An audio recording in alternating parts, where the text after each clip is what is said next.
Hello and welcome to another opening and revealing from me, Taffy Coins, aka Kyle on the Carpet. So basically, Sandman Coins and Collectables and I have done a trade. Hopefully my package will get to him soon, but my package from him has arrived a lot sooner. And thank you so much. So what I've done, just to save a lot of time, I did open up the box and I had a good look in here just to see what's in here, and oh boy, this is absolutely amazing. So thank you very much, Jason, just for all of these. So I opened everything up just inside, just ahead, just because everything was stapled up and together, just to, for speed, just on this opening.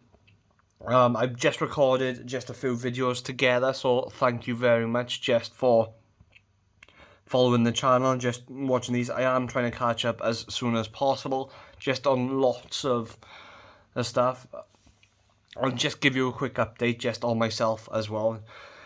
Just personally, I'm back in April, beginning of April. My shift's changed in work, so that's why I haven't been able just to record as many videos as possible. I haven't had the free time that I used to have, and I've had to try and accommodate that and juggle just life, as well as suffering just with mental health issues. I do suffer with depression, and that hasn't been the best for me just in the recent few months also. So I'm just like hanging in there, and just thank you so much just to everyone in the Silver Picker community as well, just because just we're always chatting and stuff, and it really does just help with my mental health and just having that community there. So thank you everyone in the Silver Picker community just for doing just like more for me than just like coin chat, and just community is like by far one of the best communities I've ever been a part of. So thank you very much, and thank you very much Max, who is Silver Picker as well, just for being there for everyone as well on the channel, just and the chat when we just need you. So this is Sandman Coins and Collectables sticker. These are absolutely amazing quality. I cannot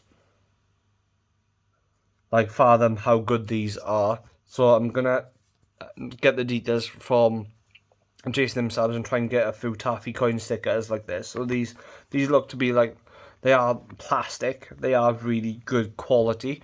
The ones that I have for my channel at the moment, they just come on sheets, just because that's the way they are. Even though they are glossy and they are high quality, and I am quite happy with them, these are just absolutely outstanding. So that's another thing just to look into. So here we have a lovely AppMax box. I don't want to open it and just give too much away at the moment. I just want to try and reach in and just grab like a little bits just to show you, just because there is something quite special in there that I want to show you. So this is a 1976S Proof 69 Deep Cameo 10-cent piece. And that's the reverse of the dime. So this is, I think it's only my second PCGS holder, or possibly my third. I'm losing track now and get so many slabbed coins. So that'll go in there. I do need to try and get a hold of a PCGS box as well, just to start holding these, and just because these don't fit in the NGC boxes, unfortunately, which I do have a few of. So reach in here and just grab. Oh, I just gives a little bit away then, unfortunately. So right, I'll just lift this off camera a second and just start to pull a few little bits towards the front, just so it's easier just to get. Actually, I'll just pull them out and then just do the big reveal at the end, which is probably going to be a much better idea. Okay, so I'll just leave that very special item in there and just go through these. So these are, I'll just grab three together. So these are standing, so Walking Liberty dollars, $half, sorry. So these are in probably about fine condition. They are a bit worn, but these are such great coins just to have. So I have a 35, a 36 and a 37 which he gave me. So I'm probably just going to start looking to get a album, well, like a typeset album just for these, and just to start build upon these, because I do actually have quite a few of these now building up. So that's going to be just a future project. I'll just shuffle everything over just so you guys can see. So we have then this absolutely wonderful piece dollar. I'll pull this actually out of the flip just because this is in such great shape. I don't know whether just to give that a little bit of a dip to get some of the muck off it, but look at that. Just for a piece dollar, that's absolutely amazing. It's 1924, so I'm not sure if it's the 1924 in some of the higher grades that do bring some serious money. I'll have to double check. I think it might be the 28 instead, but I know there's certain ones that if you have them in high grades in the piece dollars, just because you don't ordinarily get them in high grades because they were used so much back in the day that lots of the details worn, so it's unusual just to have them.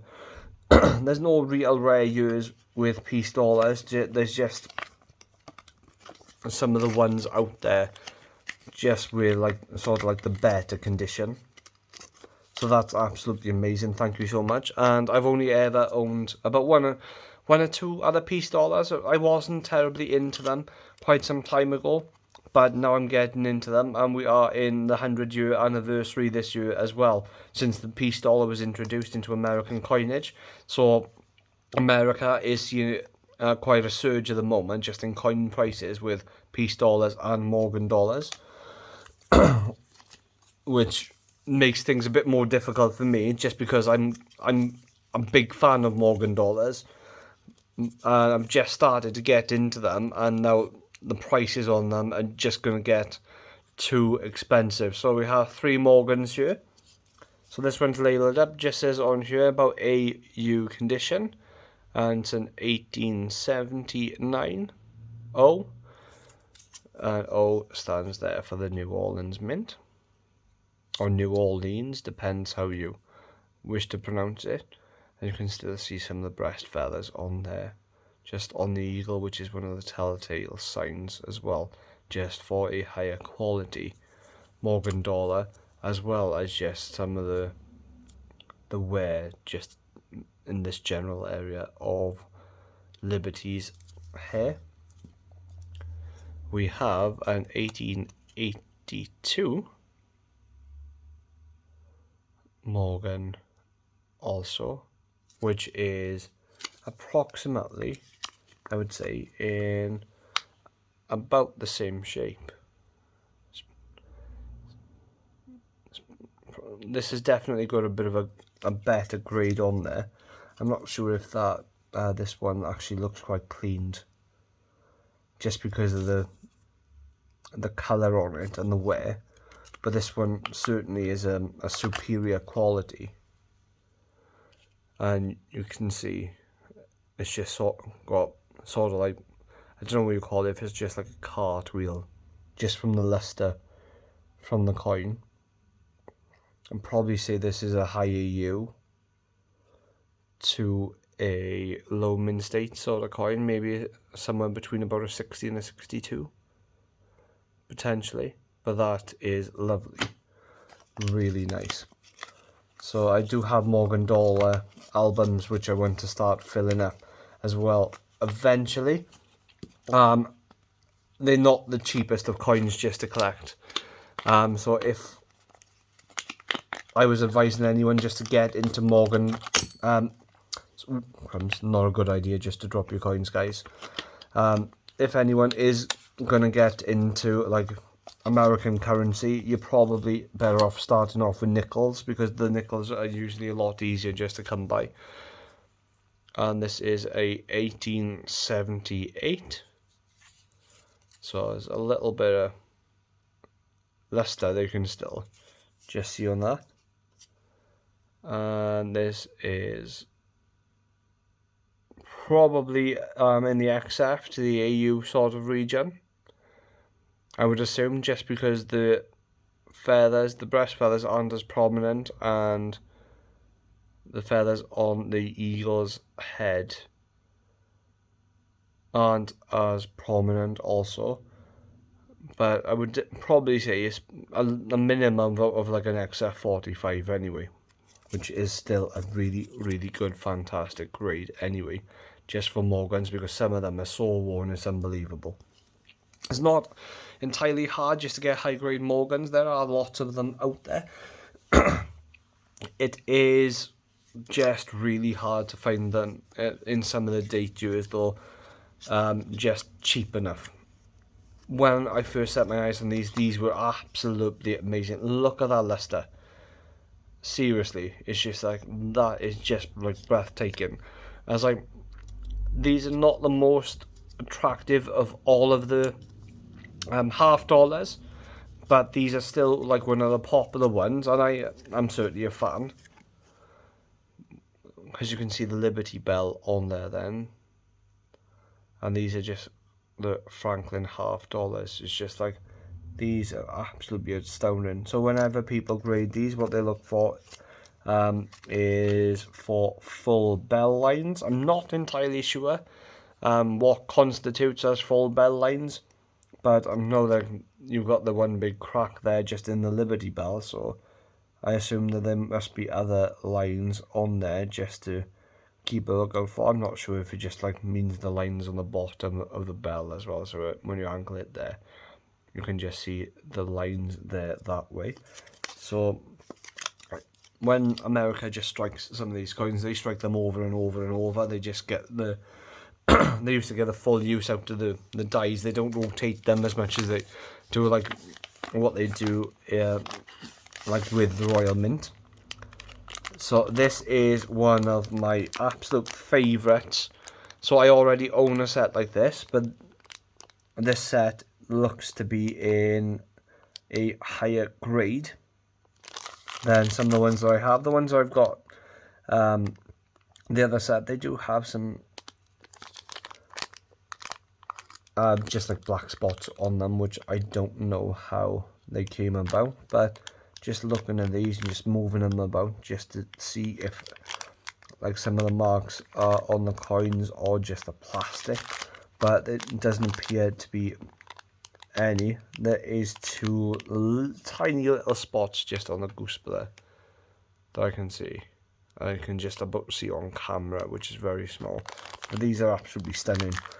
These are just like, these are really affordable as well to collect. So if you're going to get into Canadian coins and as well, these are the ones that you want to get. It is a transition year, and I believe it might have been like the last year as well for silver and Canadian coins in 1967. So when they released a lot of these coins, they made plenty of them. They made two. They had them in two different weights. They had them in 0.500 and 0.800. And these are absolutely amazing. And they always come in like this small little brown envelope. I will just grab the tubes in just a moment just to show you some of these, because I actually did get a few two tubes of these off Jason. So I had to cut this envelope open slightly, just it was already worn down, just to have a look what's in here, just because where someone had it before, they've actually licked the envelope or glued it down. So this is a Treasury Department, United States Assay Office, Numismatic Service, 350 Double Avenue, San Francisco, California. Official business. So it says SS on there, 1965. So it looks like that as well. This is a special mint set as the chip in the States. So this is a the year after they started pulling silver out. So if you have a look on the edges, you can usually tell. So like with the nickels, they are always just like one flat color. There's only I think 1 or 2 years just where they had silver in the nickels, where and they're just classed as a war nickel, and then 0.35 silver, I believe. But you can see just on the dime there, the little bit of copper coming through. But this Kennedy half is actually 0.400 silver, or 40% silver if you're American. We just tend to do everything in points here in the UK. So that's really, really, really nice. And that's something new as well in the collection. So even though I have like lots of like these ones in the collection, these are just absolutely fantastic. It's just like anything silver is good in my book anyway, and Jason shared some of the stuff that he was sending over to me anyway, and I got a glimpse of it, and I was just really happy just with the selection anyway. This is a silver certificate. It's got a little bit of fold in the corner, but this is quite uncirculated. It's got a nice feel on the note, so it's just that little fold affects the grade slightly. But this is my second silver certificate that I have, and this one's from 1957, but that's a really, really nice looking one. A Federal Reserve one, which they started producing these after the silver certificates, because what the silver certificates used to do, you used to be able to take it to the bank, and they basically a certificate for $1 silver. But that was back in the days when money was actually backed up by something like gold and silver. This is sort of like the transition over to where they moved away from that, and this one's dated from 1963, and it's a B series note. This is a red seal $5 note, and it's from 1963. This is a first in the collection. This is fantastic. I don't actually have a $5 note, so the only notes that I do actually have, and not many of them, are just like the $1 anyway, so thank you very much. I will be looking just to try and get some of the others, like a $10 or $20 at some point in the future. $50 are probably going to be too expensive. And here, the pièce de résistance of the whole collection. This is a fantastic coin. So this is a gold $2.50 1873 S Mint piece. It is graded VF details as cleaned, but this is just an amazing coin. So I've been debating whether just to crack this out, just because it is a clean coin. I don't like cracking coins out, if I'm honest with you. I do like to try and keep them as they are as much as possible, and you can see it does look very clean on there. Someone just really went to town with this when they cleaned it. I don't get why lots of people clean coins. I believe in conserving coins just for the future, but just cleaning them just to, so it's just like to where they look polished is just beyond me. But this is a fantastic coin, and my first bit of American gold as well. So thank you very much, guys. I'm going to leave it up there. Thank you very much just for sticking around and watching the video. The update will be recorded very, very soon and released as soon as I can. I don't edit videos, so I can get them out a lot quicker as well. Please like and subscribe to the channel. Don't forget to hit the notification button as well for all future releases. And thank you very much again to Sandman Coins and Collectables for a fantastic trade, as per usual. Take care, guys, and stay safe.